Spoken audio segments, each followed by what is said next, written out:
Hello, investors and traders, and welcome to the weekly market report. I'm AJ Monte, and we are under 1 minute until the close of the market on this Friday, June 28th.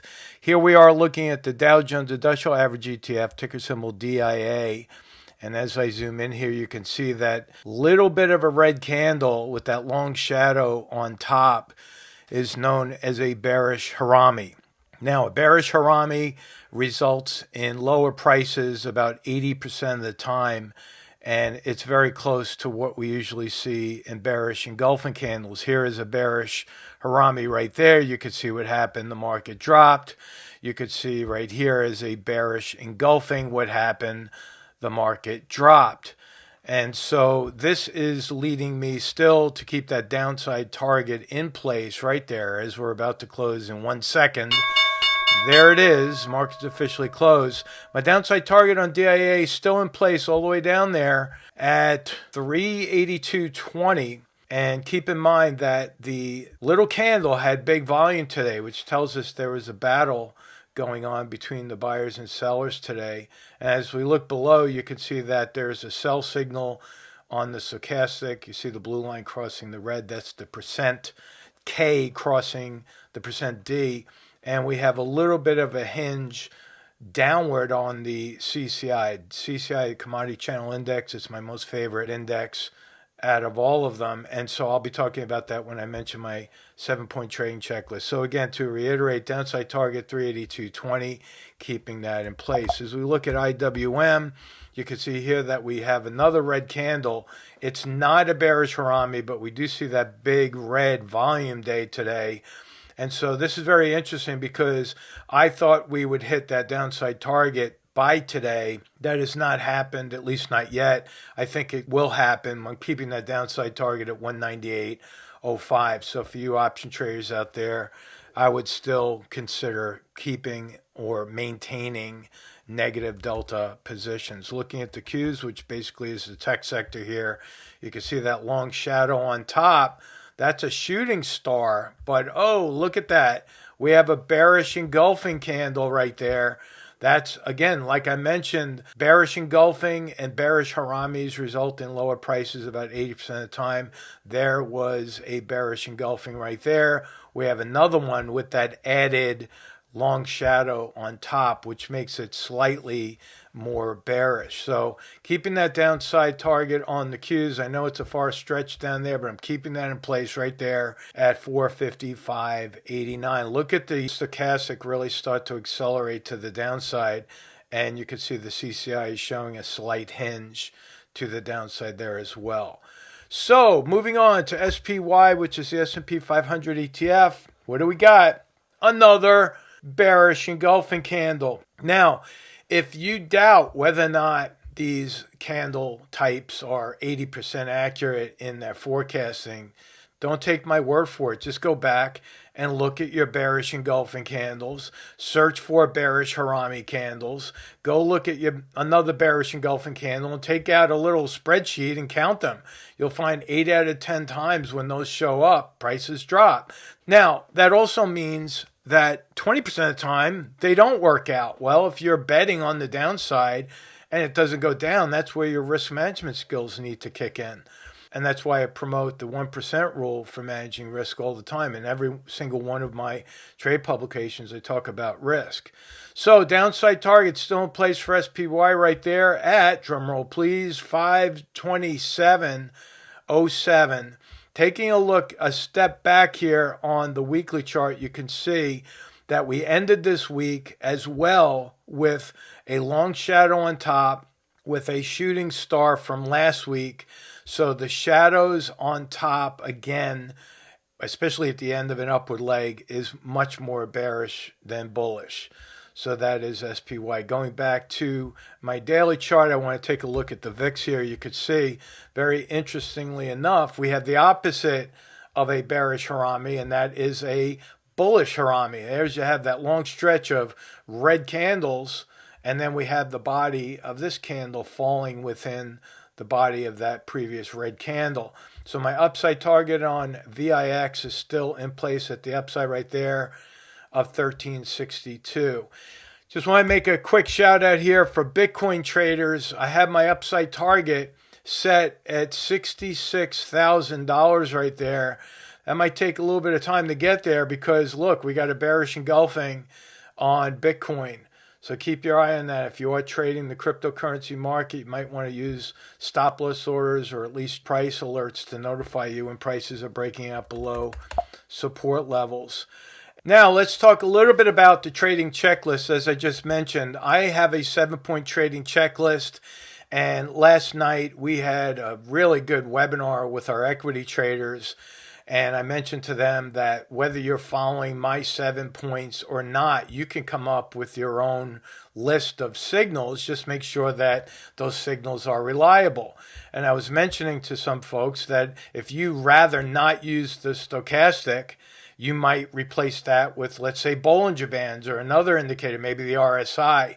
Go with what you're most comfortable with or what you understand and engage the weight between the buyers and the sellers on your own. But a checklist such as this really helps you, again, go through the signals without getting your opinion involved. The reasons I promote this is because currently I'm tracking an 83% hit rate on my targets using this checklist, and that's why our members continue to follow. My goal is to teach you how to have a high hit rate yourself so you're putting the odds in your favor. Now, going to some of the geopolitical and even economic news, this came out, which was a little disturbing. Actually, not a little disturbing. This is very disturbing. California reveals that all job gains in 2023 were fake. And when I talk about manipulation, it is not just with the economic numbers that we're seeing on a federal level. There's manipulation everywhere you look. And this is quite the difference here between actual and reported numbers. And that's why I tell people, be very careful not to get your opinion involved and not to go far into the story to get hooked on whatever that positive number might be, because what's going to happen is if you're not focused on the charts, you're going to get your opinion in the way, and your opinion usually gets you in trouble. One of the reasons why California is having so much trouble is because the political leaders have no sense of business whatsoever. Here they raised the minimum wage to give those fast food workers a really good boost in the arm, right? But what happened is it cost them their jobs because companies cannot afford the cost of labor anymore. So unemployment in this area is going to go up. And it's very hard to reverse this right now. What are they going to do? Reduce minimum wage? It's not going to make many people happy that are employed with those numbers. So this is the disaster that's unfolding right across our nation. Now, when I talk about the numbers, I just want to give you something to think about here. We had a little bit of a discussion last night as to what the U.S. population is. And according to this website, 341, almost 342 million people are currently living in the U.S. So, Forex Factory recently releases their GDP numbers quarter over quarter. And my question is, how is it possible that that GDP number didn't change by a fraction of a percent? It's almost hard to believe how that is not moving at all, up or down. Now, what we do see most often are the revisions that take place. So a report such as this comes out, and then in the middle of the night when no one's paying attention, they revise the numbers, and it's usually going to go against the market. But they're trying to make this rosy picture last as long as they can during this presidential election season. So be very careful about what you're reading, cross-reference it, and move on. Again, using your trading checklist, putting your money where the money is going, and not so much where the opinions are. I've been reporting on this one for a good long time. The most disturbing part of the growth of the BRICS nations is not so much the number of countries that are coming in and aligning themselves with other BRICS nations, is that Thailand here now is now moving in and have applied for membership. Now, we have a trade partner in Thailand. You know, some of the products that you look at the labels on will say made in Thailand, made in China, of course. But as this alliance continues to build, it threatens our economy more than ever before. And some people think, oh, the delinking of the dollar or the de-dollarization is not going to be an event at all. Well, I would strongly disagree with that. And I think we're going to see a shock to our system and our economy. Look what's happening in Japan. They're dumping $63 billion worth of U.S. bonds. This was just a little over a week ago, and their troubles are far from being over, and I think this could continue. And who knows what's going to happen with the Treasury market and the next auctions that come up. We'll have to see. Japan is a big buyer of our debt. There's other countries that are buying our debt. If all of a sudden they decide, you know what, we're not going to buy U.S. debt anymore. We don't want to be responsible for that because they're overspending, they're overprinting dollars. Well, interest rates are going to go through the roof. The banks will collapse. Bond market will collapse, and in turn, the stock market will follow. If you look at just inflation, all right, here we are coming into the July 4th celebration next week. Look at the cost of an average meal on the barbecue for 10 people over the years. It's going up, not in a super big way, but it is going up. And believe it or not, people who are limited in their incomes are suffering. And this is putting a big hurting on our consumers, because what happens when consumers just stop buying or spending is we move into recession. That's what a recession is. A recession is more or less a consumer boycott. They're saying, I don't have the money to spend, and I certainly don't want to go into any more debt to go spend and buy things. So they don't. And that's what a recession is. It's a natural economic cycle that people tend to avoid even wanting to talk about that R word, but it's a reality. And we do need recessions to keep inflation in check. Now, I've also suggested people follow the great Martise. This was an incredible overlay that they did on X. This is looking almost exactly as it did in 1929. Of course, it's not a guarantee this is going to happen. It certainly looks very familiar, and I've been talking about that crash eventually coming and how it will be shocking, and I don't move away from that at all. In fact, on YouTube, we had a really good question come in from Stock Ace here, and I'm just going to read this to you. Teaching charting and options is great, but why all the negative media for years now? Why not stay away from predictions and just teach? Well, I do that 3 times a week and many more times one-on-one with our paying members. And so I do teach quite a bit. But before you read too far into this negative news, let me just tell you that I have to talk about the negative news. Why? Because the general media and the financial stations are absolutely avoiding it. Right? You have to understand that if you're not embracing the facts and the truth, you're going to be shocked and even devastated when that market finally does crash and you're not doing anything to protect yourself. You know, if you look at our member page here, this is actually a live page from our equity analysis publication listing. You'll see that 95%, almost 100% of these trades for the year and even before this year have been bullish. And we're doing extremely well. Our percentage of accuracy is very high, and some of our most recent trades are doing phenomenally well, especially the option traders. If you take a look at Restoration Hardware, we bought October calls on this one recently, and the of our members who got in on those October calls at $8 are now doubling their money. And I would say this is a good time to take your profits, by the way. But that would be my position. I'm not telling you what to do. You have to do that on your own. You have to make those decisions.